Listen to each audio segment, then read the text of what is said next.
અને 30 વર્ષથી હું જ્યારે અમારે સાંસદમાં ચંદ્રેશભાઈ પટેલ હતા ને ત્યારથી હું માત્ર ને માત્ર ભાજપ પક્ષનો એક સ્થાનિક લેવલનો કાર્યકર્તા થઈ અને તો ભવિષ્યમાં આવતી ચૂંટણીઓમાં સરકારને હાલની જે પાર્ટી સરકાર તરીકે બેઠી છે એ લોકોને નુકસાન થશે જ. આમાં ખેડૂતને સાહેબ આત્મહત્યા કરવા સિવાય બીજો કોઈ ઓપ્શન જ નથી સાહેબ. સાહેબ એવા તો લાખો હજારો ખેડૂતો હોય છે જેમને સહન કરવું પડે છે ને સાહેબ. કંપનીના ફેવરમાં આખું પોલીસ તંત્ર હોવાને કારણે ગમે ત્યારે અમે કંઈ પણ કહીએ એમને કે કામ બંધ કરાવીએ એટલે પોલીસ આવી જાય. અમને 3 થી 4 વખત અમારા તાલુકાના પોલીસ સ્ટેશને પોલીસ લઈ ગઈ અને ત્યાંથી ડરાવી ધમકાવી અને અમને છોડી મૂકતા સાહેબ. આખી માપણી કરી તો આ વિન્ડ ફાર્મ છે એ મારી જમીનની વચ્ચે આવે છે. એ મેટર પતાવવાની છતાં છે એ લોકો કાંઈ કરતા નથી સાહેબ. આ ખેતી એટલે સાહેબ ખેડૂતની માં કહેવાય. એક એની જનેતા અને એક આ જે એનું ભરણ પોષણ કરે છે એ ખેતી. સાહેબ હું તો કોઈનું ખરાબ કરવા નથી ગયો.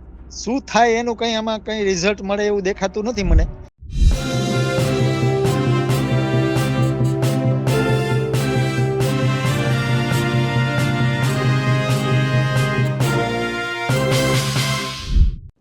ત્રીસ વર્ષ સુધી ભાજપમાં રહેવું, ભાજપ માટે કામ કરવું, ભાજપ માટે વોટરોને મોબિલાઇઝ કરવું અને પછી ખબર પડે કે મારી જમીનમાં સરકારે કંઈક ગડબડ કરી છે અને કોઈ કંપની એના ઉપર કબજો જમાવી લે છે.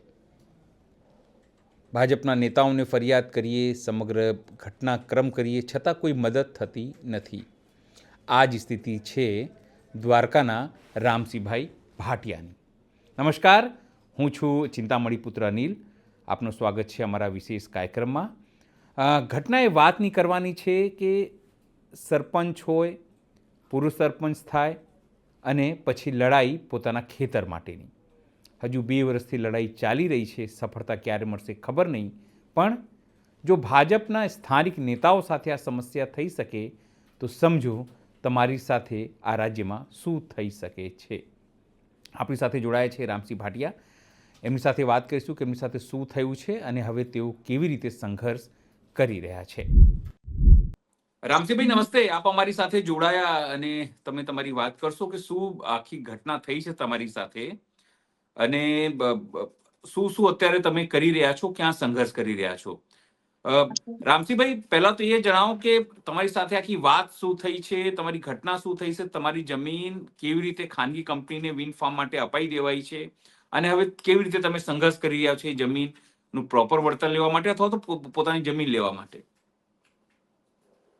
આમાં મૂળ વાત તો એવી છે સાહેબ કે સરકારશ્રી દ્વારા જે 2011-12માં જમીન માપણી એટલે જે પ્રમોલ્ગેશનની પ્રોસેસ થઈ, એ પ્રમોલ્ગેશનની પ્રોસેસમાં જે સીમતળના દરેક સર્વે નંબરો, દરેક ખેડૂતના જે ખેતરો હતા એ ખેતરોમાં એ ખેતરોના સર્વે નંબરમાં અદલા બદલી, ક્યાંક ને ક્યાંક જગ્યા બદલી, આવા જબરજસ્ત ભૂલો થઈ છે. આ ભૂલોના કારણે જે અમારું ખેતર હતું કે જ્યાં અમે 40-45 વર્ષથી આ ખેતી કરતા આવીએ છીએ, જે ખેડૂત જ્યાં ખેતી કરે છે, ખેતી લાયક જમીન છે, આ જમીન જે 25 વીઘાનો સર્વે નંબર હતો એ સર્વે નંબર બીજા ખેડૂતના કબજામાં, કે જ્યાં આપણું ખેતર નથી, કે આપણી કોઈ પ્રકારની માલિકી નથી, એવી જગ્યાએ એ લોકોએ ટ્રાન્સફર કરી નાખ્યું. એ લોકોએ ટ્રાન્સફર કરી નાખ્યું એટલે જે આ જગ્યા અમારી અત્યારે હાલમાં જે અમે ખેતી કરીએ છીએ એ જગ્યા ખરાબો થઈ ગઈ. એટલે 2018માં કંપનીએ જમીનની અમારા ગામમાં માગણી કરી છે. એટલે કલેક્ટર સાહેબે આ જે અમારી મૂળ જમીન છે એ ઓન પેપર જે સીમતળના નકશામાં ખરાબો થઈ ગઈ છે એ જમીન કલેક્ટર સાહેબે કંપનીને આપી દીધી. ઓકે. ત્યાર પછીની વાત કરું તો સાહેબ, જ્યારે કંપની કામ કરવા આવી, જો કંપનીની થિયરી કેવી છે સાહેબ હું જાણું છું, એ લોકોના સર્વે દ્વારા એ લોકો કોર્ડિનેટ લઈ અને દરેક જગ્યા કઈ કઈ જગ્યા આપણે અનુકૂળ આવે છે, કેટલા ડિસ્ટન્સે આપણે પવનચક્કી ઊભી કરવી છે, આ બધું જે એના શેડ્યુલ હોય એ મુજબ બધી કામગીરી કંપનીના સર્વેયર અને કંપનીના માણસો દ્વારા કરવામાં આવે છે. અને પછી આ લોકો કમ્પ્લીટ સાહિત્ય તૈયાર કરી અને કલેક્ટર સાહેબના ટેબલ ઉપર મૂકે છે. હમ કલેક્ટર સાહેબ એને ટ્રાય કરવા માટે પ્રાંત સાહેબ, મામલતદાર સાહેબ અને છેલ્લે લાસ્ટમાં અહીંયા સ્થાનિક લેવલે તપાસ કરવા માટે રેવન્યુ સર્કલ સાહેબ આવે. હમ ને આ લોકોએ કઈ રીતે કામગીરી કરી છે, ટેબલ ઉપર બેસી અને અહીંયા સ્થળ તપાસ કર્યા વગરની કામગીરી કરેલી છે બધી સાહેબ. જો સ્થળ હમ. તપાસ કરવા આવે તો એમને ક્યાંક ને ક્યાંક ખબર પડે કે આ તો ખેડૂતનું ખેતર છે. ઓકે. હમ હવે છેલ્લે લાસ્ટમાં સાહેબ એક વસ્તુ કહું કે ખેડૂત છે ને, ત્યારે આજથી 25-30 વર્ષ કે 50 વર્ષ પહેલા અભણ વધારે હતા. હમ એ લોકોને સરકાર કબજો હોપી દે એટલે એના ઉપર એ ખેતી જ કરતા હોય, બાકી એને બીજા કોઈ લેવા દેવા ન હોય કે મારું ખેતર ખરેખર સીમતળના નકશામાં છે કે નથી, મારું ખેતર કોઈ બીજી જગ્યાએ છે કે નથી, આવી કોઈને કઈ મતલબ ન હોય. માત્ર ને માત્ર ખેતી સિવાય કઈ એમને કઈ મતલબ ન હોય. બરાબર છે. પરંતુ હવે સરકાર શ્રી દ્વારા આ આખું ડિજિટલરાઇઝ કરવામાં આવ્યું છે અને બધી જગ્યાએ ખેડૂતમાં એજ્યુકેશન આવ્યું છે. એના કારણે હવે બધાને ખબર પડે છે કે ખરેખર આમાં તો આ જબરદસ્ત લોચો છે. ત્યાર પછી મેં સાહેબ આખી મારી પ્રોસેસની વાત કરું તો કંપની સ્ટાર્ટિંગમાં કામ કરવા આવી એટલે અમે કામ બંધ કરાવ્યું, મહિનો દિવસ કામ બંધ રાખ્યું. એ લોકોને ખ્યાલ આવી ગયો કે અહીંયા લોચો છે એટલે એને ત્યાં DRL કચેરી આગળથી પોતાની જમીનનું KGP કરાવી લીધું. કામ સ્ટાર્ટિંગ કર્યું ત્યારથી એ લોકોએ ઊભી કરી ત્યાં સુધી અમે વિરોધ કર્યો.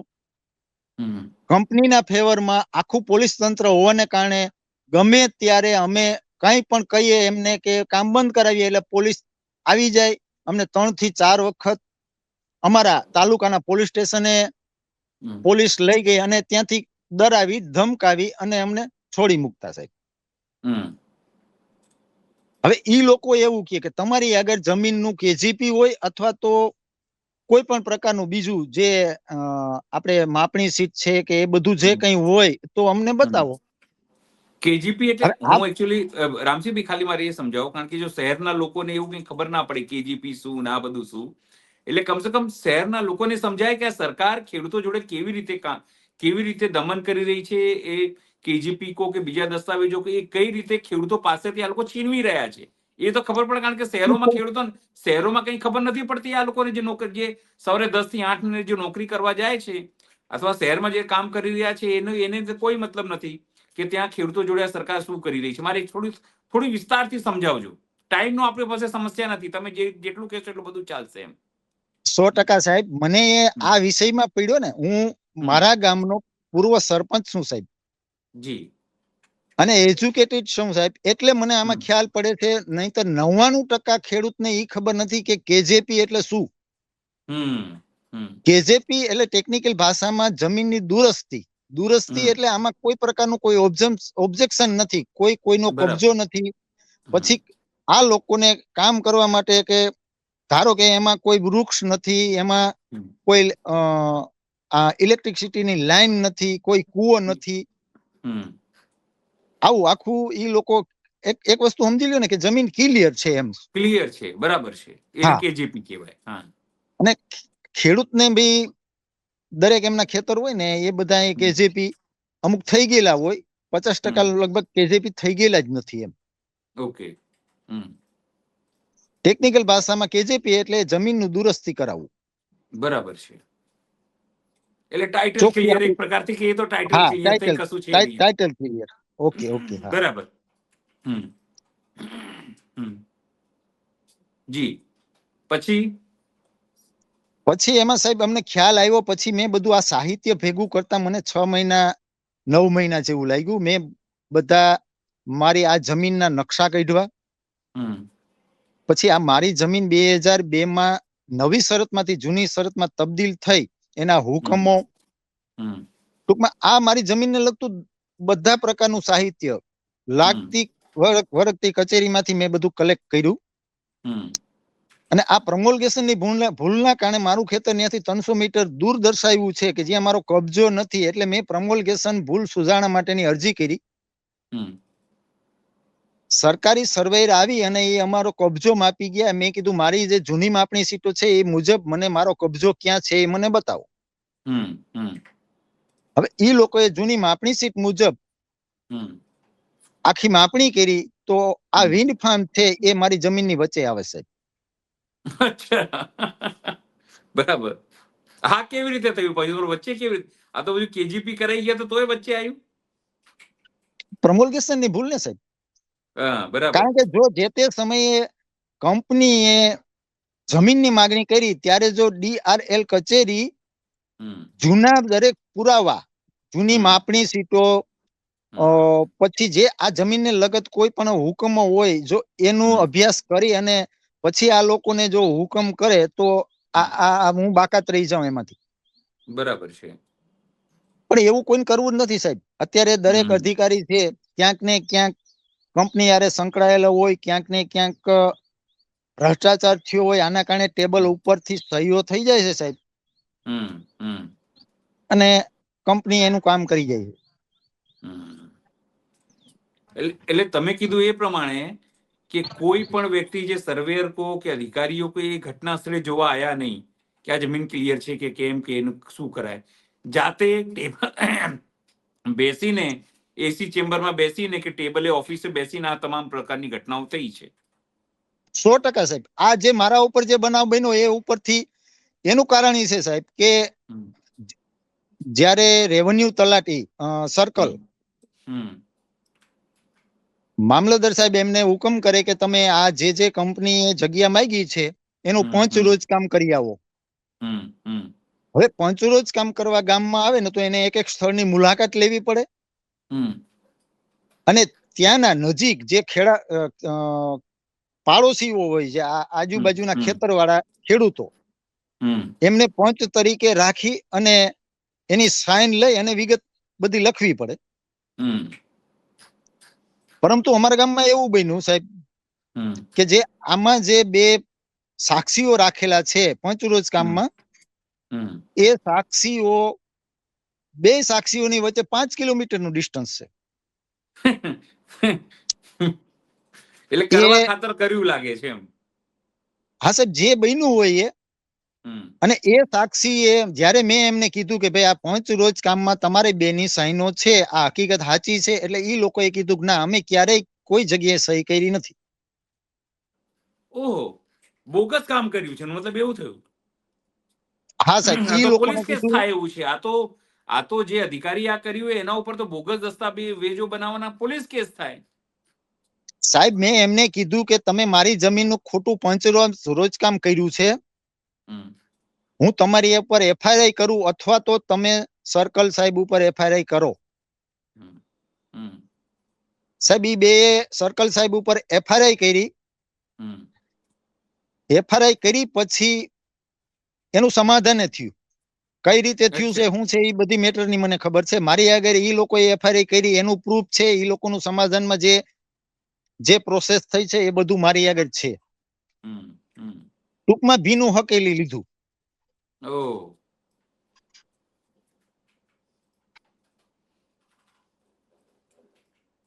મારે ખાલી એ જાણવું છે, તમારી જગ્યા, જમીન એ કઈ જગ્યાએ છે એક્ઝેક્ટ? અને તમે કલ્યાણપુરની આસપાસની વાત કરો છો? હે સાહેબ, એક્ઝેક્ટ તમારી આ જગ્યા કઈ જગ્યાએ છે? લોકોને ખબર પડે કે આ જગ્યા આ વસ્તુ થઈ છે. કલ્યાણપુર તાલુકાના ધતુરિયા ગામ. સાહેબ, છેલ્લા 2 વર્ષથી મને એ પણ જાણ છે કે તમે લોકો ભાજપના સમર્થક છો પહેલાથી, તમારો આખો પરિવાર. સાહેબ, 30 વર્ષ થયા. હું 2012 થી 2017 સુધી સરપંચ તરીકેની ફરજ મેં બજાવી છે. અને 30 વર્ષ થયા હું જ્યારે અમારે સાંસદમાં ચંદ્રેશભાઈ પટેલ હતા ને, ત્યારથી હું માત્ર ને માત્ર ભાજપ પક્ષનો એક સ્થાનિક લેવલનો કાર્યકર્તા થઈ અને પક્ષની કોઈ પણ કામગીરી હોય એ હું ખૂબ હર્ષોલ્લાસથી આજ દી સુધી કરતો આવ્યો છું સાહેબ. ના, પણ જયારે તમારી જોડે આ ઘટના ઘટી તો તમે ભાજપના નેતાઓને, હા સ્થાનિક બસ જિલ્લા સાહેબ, પંચાયત વાળાને, સાંસદને, ધારાસભ્યને કોઈની રજૂઆત કરી કે મારી જોડે આવું થયું છે? જિલ્લા પંચાયત ને જે કંઈ અત્યારે અમારે અહીંયા નજીકના બીજેપી ના આગેવાનો છે એ તો અમારી જોડે ગમે ત્યાં કહીએ ત્યાં આવે છે. હમ પછી ધારાસભ્યશ્રીને મેં 2 વખત લેખિતમાં રજૂઆત કરી છે. હમ અમારા સાંસદ છે એમને હું રૂબરૂ આ મેટરમાં 4 થી 5 વખત મળેલો છું. પરંતુ કોણ જાણે હવે આમાં શું થાય છે અને કઈ રીતે અધિકારીશ્રીઓ અને પદાધિકારીઓ શ્રી કંપનીના ફેવરમાં હાલે છે એ કઈ સમજાતું નથી સાહેબ. સાહેબ તમે મને કેટલા અફસોસ એ વર્ષથી આ લડાઈ બાબતનો લડી થાય. રહ્યા છો એકલા હાથે? હું સાહેબ એ પવનચક્કીનું કામ ચાલુ થયું ને તેથી લગભગ 2 થી 2.5 વર્ષ જેવો સમય થયો. હમ ગાંધીનગરથી માંડીને પીએમઓ સુધી તમે ફરિયાદ કરી છે? પીએમ ઓફિસમાં હજી મેં ફરિયાદ નથી કરી સાહેબ. અચ્છા. ગાંધીનગરમાં હું રાજ્ય સ્વાગત કાર્યક્રમમાં 2 વખત જઈ આવ્યો. હમ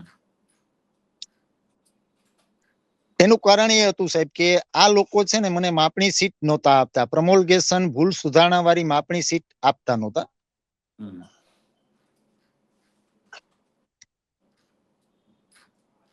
હવે સાહેબ અત્યારે હાલની પોઝિશનમાં મારી આગળ હમ જિલ્લા સ્વાગત કાર્યક્રમ અંતર્ગત કરવામાં આવેલી જમીનની માપણી, હમ આ માપણી સીટમાં પવનચક્કી લખેલું બતાવ્યું છે અને પ્રમોલગેશન ભૂલ રીસર્વે વાળી જે માપણી સીટ છે એમાં મારો સર્વે નંબર લખેલો બતાવ્યો. હમ એટલે ટૂંકમાં એક જગ્યાના 2 માલિક થયા સાહેબ, એવું થયું ને. એવું જ થયું ને? એ કેવી રીતે પોસિબલ છે પણ? હા સાહેબ, અત્યારના સમયમાં બધું પોસિબલ જ છે. આના ઉપર તો તમારા કલેક્ટર ઉપર એફઆઈઆર થાય અને કોર્ટમાં જવાબ આપવો પડે એવી સ્થિતિ થઈ જાય. તમારા મહેસૂલી વડા તરીકે જિલ્લાનું કલેક્ટર હોય છે અને જો કલેક્ટર આવી ભૂલ થાય તો સૌથી પહેલા એને જેલમાં નાખવું પડે. હવે સાહેબ આમાં ગમે તે અધિકારી સાહેબ આગળ લેખિતમાં રજૂઆત કરીએ ને, કલેક્ટર સાહેબને ધારો કે મેં રજૂઆત કરી તો એ લેટર કરે પ્રાંત સાહેબને રજૂઆત કરું તો એ કરે મામલતદાર સાહેબ રજૂઆત કરે ડીઆર કચેરીને કે અમને આ વસ્તુ પૂરી પાડવામાં. ટૂંકમાં આખી પ્રોસેસ ગોળ ગોળ ફરે છે. પણ જેમને સત્તા છે ડિસિઝન લેવાની કે મેટર પતાવવાની સત્તા છે એ લોકો કાંઈ કરતા નથી સાહેબ. પણ મૂળ વસ્તુ એ છે કે તમે ભાજપના કાર્યકર્તા આટલા વર્ષો સુધી રહ્યા, લોકલ સરપંચમાં રહ્યા, એ લોકોને જીતાડતા રહ્યા. 30 વર્ષથી તમારા લોકોના જે પાયાના કાર્યકર્તાઓ છે એ પાયાના કાર્યકર્તાઓના કારણે ભાજપ સરકાર અત્યારે સત્તામાં છે. એના અધિકારીઓ અથવા પદાધિકારીઓની વાત કરીએ, એમના પીએમ, એમના સીએમ, એમના મંત્રીઓ બધા એસો આરામ કરી રહ્યા છે અને જે તમારા જેવા પાયાના કાર્યકર્તાઓ છે એ લોકો ધક્કા ખાઈ રહ્યા છે, એ પણ એમની ભૂલના કારણે. તમને શું લાગે છે કે સાહેબ આવી આમાં રીતે આવા લોકોને જો તમે બેસાડે એ ભૂલ છે તમારા લોકોની? સાહેબ બીજું તો શું કહી શકીએ. અમે તો એટલું જ કહીએ કે આજ હું 30 વર્ષથી સરકાર, એટલે હું નાનો માણસ છું, હું મારા ગામના લેવલનું દરેક પ્રકારનું કામ, ચૂંટણી હોય કે પછી સભ્ય નોંધણી હોય, સક્રિય સભ્યોની યાદી હોય, જે કઈ કામગીરી પક્ષ તરફથી આવે એ હું ખૂબ ઈમાનદારીથી આજ સુધી કરતો આવ્યો છું સાહેબ. એટલે જ દુઃખ થાય છે. દુઃખ થાય ને એ એટલે જ થાય છે કે ખરેખર 30 વર્ષથી આપણે આ બાબતમાં ભોગ દેતા આવીએ છીએ, આ પાર્ટી હારે સંકળાયેલા છીએ, બીજી કોઈ પાર્ટીમાં જવા માંગતા નથી, છતાં જો અમારી ઉપર જ આવો અન્યાય થતો હોય સાહેબ તો શું કરવું આમાં? તમે તો સરપંચ રહી ચૂક્યા છો, જાગૃત છો, તો તમારી જોડે થઈ રહ્યું છે.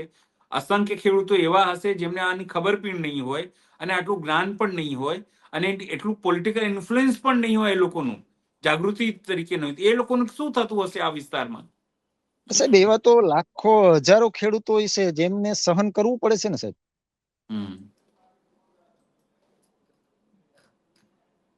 ઘણી મેટરોમાં સહન કરે છે સાહેબ. જે કેપેબલ નથી અથવા તો જેને ખરેખર કલેક્ટર ઓફિસ જ જોઈ નથી એ લોકો બિચારા શું કરે? એ જ હું પૂછું છું. તમને લોકો લાગે છે આટલા વર્ષો સુધી એક પાર્ટીને તમે સમર્થન આપ્યું છે એ હવે ભૂલ થઈ ગઈ છે? જો આવા લોકોને હવે કાઢવા પડે નહીં તો મુશ્કેલી થશે. જો તમને આવું થઈ રહ્યું છે તો બીજાને તો શું થતું હશે?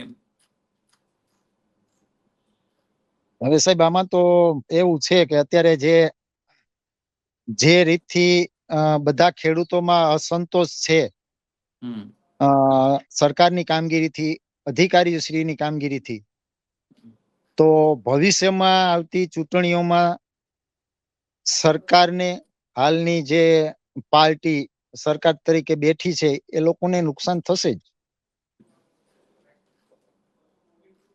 લાગે છે કે સ્થાનિક સ્વરાજની ચૂંટણીઓ આવવાની છે, એને સ્થાનિક સ્વરાજની ચૂંટણીઓમાં પણ મુશ્કેલી થઈ શકે છે, કારણ કે જો તમારા જેવા ખેડૂતો જોડે આવું થતું હોય તો પછી નારાજગી તો છે જ ખેડૂતોમાં. એ તમામ જગ્યાએ નુકસાની આટલી મોટી થઈ એ વિસ્તારોમાં વળતર આપવાની વાત છે, હજુ સુધી કંઈ પ્રોપર વસ્તુઓ થઈ નથી. એ વિસ્તારોની અંદર જે તમે કીધું જમીન માપણી લઈને સમસ્યાઓ છે, માંડવીના પૈસા હજુ પણ નથી અપાઈ રહ્યા. તમારો વિસ્તાર જે દ્વારકા ને બધું વિસ્તાર છે, પાણીમાં ઘેડ જો આખો વિસ્તાર છે, એ પણ નુકસાન થાય છે, છતાં સરકાર વર્ષોથી ધ્યાન નથી આપતી. તો આ તમામ જે મુદ્દાઓ છે એ જરૂરથી મને લાગે છે કે જે સરકારને નુકસાન થઈ શકે છે આનાથી, અથવા ભાજપને નુકસાન થઈ શકે છે રાજકીય રીતે. હવે સાહેબ વળતર જે આ પાક નુકસાની થઈ એનું વળતર સરકારે મોસ્ટલી ચૂકવી દીધું છે, અને જે એને એક હેક્ટર દીઠ 22,000 રૂપિયા 22,000 મોસ્ટલી બધા ખેડૂતને મળી ગયું છે. ક્યાંક કોઈ એરર ના કારણે કોઈ ખેડૂતને ન મળ્યું હોય, અને ટેકાના ભાવમાં ક્યાંક ને ક્યાંક જે પેલું એકાઉન્ટ નંબર લિંક ને શેડિંગ ને આ પ્રોસેસ કોઈ ખેડૂતે કરેલી ન હોય તો એમનું પેમેન્ટ કદાચ લેટ થયું હોય સાહેબ, એ લોકોને પેમેન્ટ મળી જાય એમ ટૂંક સમયમાં. એ તો ઠીક છે, નોર્મલ બાબત થઈ. 5-25,000 ની ખેડૂતને નુકસાની થાય સાહેબ, પણ જે આ પ્રમોલગેશન થયું છે એમાં જે જમીનો વધુ ઘટુ થઈ છે, જમીન કબજા ફેર થઈ છે, ક્યાંક ને ક્યાંક જમીન 1-2 કિલોમીટર દૂર જતી રહી છે. આ ખેતી એટલે સાહેબ ખેડૂતની માં કહેવાય. એક એની જનેતા અને એક જે એનું ભરણ પોષણ કરે છે એ ખેતી. હવે સાહેબ જમીન છે જે આજ બાપ દાદાથી ખેડતા આવે છે, અને એની હજી ભવિષ્યની પેઢી એ જમીન ઉપર એનો નિભાવ કરશે. હવે એ જમીન જ આ રીતે જો સરકાર હડપ કરી જાય કે કંપનીઓને આપી દે સાહેબ, તો આ ગામડાના નાના ખેડૂતનું શું થશે સાહેબ? આમાં ખેડૂતને સાહેબ આત્મહત્યા કરવા સિવાય બીજો કોઈ ઓપ્શન જ નથી સાહેબ. તો હવે શું કરશો રામસિંહભાઈ? તમારા નામમાં જ રામ છે, અને આ લોકો રામના ભરોસે તો છેક દિલ્હી સુધી પહોંચી ગયા છે, અને પછી રામને જ આ લોકો તકલીફમાં નાખી રહ્યા છે. સાહેબ હવે હું મારી રીતે લડું છું સાહેબ. હવે આમાં જે કોઈ અધિકારીઓ કે પદાધિકારીઓને કહેવા જોઈએ ને, તો એમ કે તમારે સિવિલ મેટર છે, તમે સિવિલ કોર્ટમાં કેસ કરો. પણ હવે સાહેબ આજ હું તો ક્યાંય કંપની ઉડી અને મારી જમીન ઉપર પડી છે સાહેબ, હું તો કોઈનું ખરાબ કરવા નથી ગયો. તો સાહેબ મારે કોર્ટમાં જવાનું સાહેબ. મારે તો શું લાગે, તમારો મોહ ભંગ થઈ ગયો છે એવા સરકારથી કે આ પાર્ટીથી? હવે એ તો ઉપર વાળો જાણે સાહેબ, પણ હવે શું થાય એનું કઈ આમાં કઈ રિઝલ્ટ મળે એવું દેખાતું નથી મને. મેં ઘણી આ 2 જ વર્ષ થયા, લગભગ હું એક વીકમાં 3-4 વખત તાલુકા કક્ષાએ, જિલ્લા કક્ષાએ કોઈને કોઈ અધિકારીઓને મળવા, કોઈ રજૂઆત કરવા જાઉં છું, પણ મને હજુ સુધી છે ને કોઈ પોઝિટિવ જવાબ આપ્યો નથી સાહેબ. ના, પણ પછી કરશો શું? સમજો પોઝિટિવ જવાબ નથી આપ્યું, નથી થઈ રહ્યું, તો શું તમને શું લાગે છે, શું કરશો તો આ સમસ્યાનું સમાધાન થશે? હવે લડતા રહેશું સાહેબ, બીજું શું? લડવું તો પડશે સાહેબ.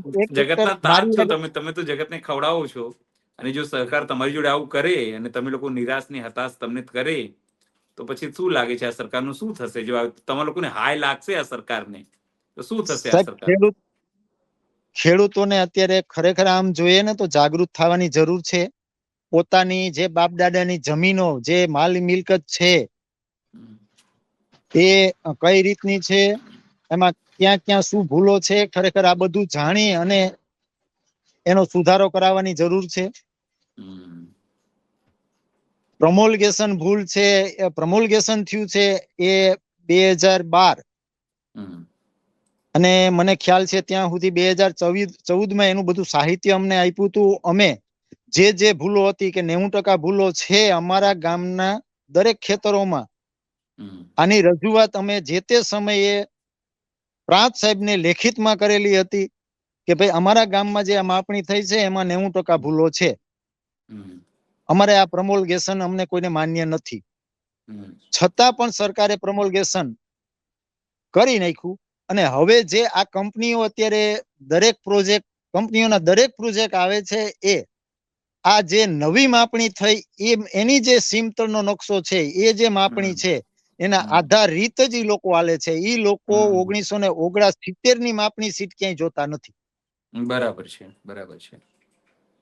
હવે સાહેબ આ નવી માપણીમાં તો ક્યાંક ને ક્યાંક ખેતર હતું ત્યાં ખરાબો થઈ ગયો, ખરાબો હતો ત્યાં ખેતર થઈ ગયું, ગૌતર હતું ત્યાં ખરાબો થઈ ગયો. એટલે આવું ઘણું બધું થયું છે સાહેબ. પણ હવે કોણ જાણે શું આમાં સરકારનો હેતુ હોય કઈ ખબર નથી પડતી સાહેબ. કોઈ વાંધો નહીં રામસિંહભાઈ, આપ જોડાયા અમારી સાથે, આપણી પીડા વ્યક્ત કરી અને સમગ્ર માહિતી આપી એના માટે તો આભાર. તમે આવી રીતે મને ખબર છે કે ખૂબ પીડા છે તમને અત્યારે કે જે સરકારને તમે સમર્થન કર્યું, જે પક્ષને સમર્થન કર્યું એ હવે તમારી સાથે નથી સીધી રીતે વાત કરીએ તો તમને લોકોને હેરાનગતિ થઈ રહી છે. આપ જોડાયા એના માટે ખૂબ ખૂબ આભાર અને એમને માહિતી આપી એના માટે આભાર આપનો. ઓકે સાહેબ, તમારો એ આભાર ખૂબ ખૂબ કે તમે મારા પ્રોબ્લેમને ટૂંકમાં જે આજ મને તકલીફ છે એને વાચા આપવાનો અને ગુજરાતના બધા ખેડૂતને આ વિશે જાગૃત કરવા બદલ તમે હેલ્પરૂપ થશો એવી હું આશા રાખું છું. જય જવાન, જય કિસાન. ચલો, ધન્યવાદ સર, ધન્યવાદ. હા. ભાજપના સનિષ્ઠ કાર્યકર્તા રામસિંહ ભાટિયા સાથે જે ઘટના ઘટી છે તેને તમે કઈ રીતે જુઓ છો, જરૂરથી અમારા કોમેન્ટ બોક્સમાં કોમેન્ટ કરજો. એ સિવાય અમારી ચેનલ છે ગુજરાત પ્લસ, એને પણ તમે લાઇક કરો, સબસ્ક્રાઈબ કરો, બેલ આઇકન દબાવો. એ સિવાય અમારી વેબસાઇટ છે www.gujaratplus.in, ત્યાં પણ જઈને તમે વધુ સમાચાર જોઈ શકો છો. અત્યાર માટે બસ આટલું જ. નમસ્કાર.